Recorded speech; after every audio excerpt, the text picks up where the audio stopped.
नमस्कार। आज हम बात करने वाले हैं हवा महल की। लेकिन रुकिए, ये सिर्फ एक इमारत नहीं है।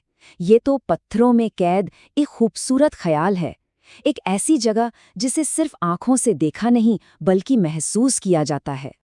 तो चलिए एक सवाल से शुरुआत करते हैं।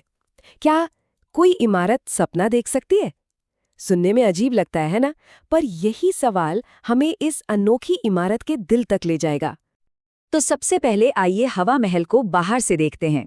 जब इस पर नजर पड़ती है ना, तो ये किसी हकीकत से ज्यादा एक खूबसूरत ख्वाब जैसा लगता है। और इस एहसास को देखें, कितनी खूबसूरती से एक लाइन में कहा गया है कि ये गुलाबी पत्थरों से बना एक जादुई सपना है। बस ये एक लाइन हवा महल का पूरा सार इसमें समा जाता है। तो ये सिर्फ एक महल तो बिल्कुल नहीं है। इसका जो अनोखा डिजाइन है ना, जिसमें अनगिनत खिड़कियां हैं, वो शहर की हलचल के बीच एक भ्रम सा पैदा करता है। ऐसा लगता है जैसे ये हवा में तैर रहा हो। चलिए, बाहर की खूबसूरती तो देख ली। अब वक्त है महल के अंदर चलने का। एक ऐसी जगह जहां हम इसे सिर्फ देखेंगे नहीं, बल्कि इसे सुनेंगे और महसूस भी करेंगे। हवा महल का असली राज इसकी ऊंची दीवारों में नहीं, बल्कि इसकी सैकड़ों छोटी छोटी जालीदार खिड़कियों में छिपा है, जिन्हें झरोखा कहते हैं। और पता है, यही वो जगह है जहां ये महल असल में जिंदा हो उठता है। जरा सोचिए, एक दो नहीं, 10-20 नहीं, बल्कि सैकड़ों खिड़कियां। ये देखने में किसी मधुमक्खी के छत्ते जैसा लगता है, जिसे बनाया ही शायद इसीलिए गया हो कि हवा को अंदर बुलाया जा सके। और यहीं पर एक बहुत खास चीज सामने आती है, जाली। यही वो बनावट है जो हवा महल को उसका नाम देती है। इसे एक कलात्मक पर्दा समझ सकते हैं, जो हवा को तो अंदर आने देता है, लेकिन शाही महिलाओं को दुनिया की नजरों से बचाता था। और बस यहीं पर आर्किटेक्चर पोएट्री बन जाती है।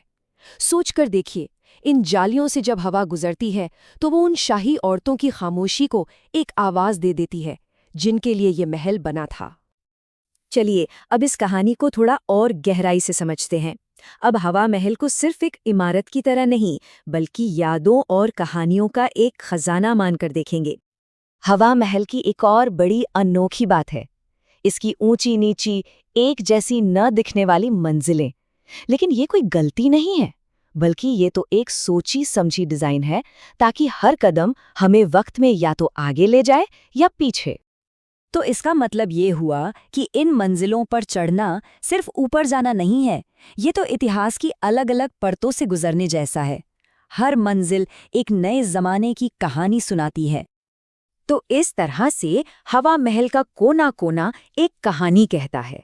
हर खिड़की गुजरे हुए पलों का एक फ्रेम बन जाती है। वहां से गुजरती हवा उन पलों की कहानियां फुसफुसाती है, और हर मंजिल इतिहास की किताब का एक नया पन्ना खोल देती है। तो मतलब साफ है, ये महल कोई बेजान स्मारक नहीं है, बिल्कुल नहीं।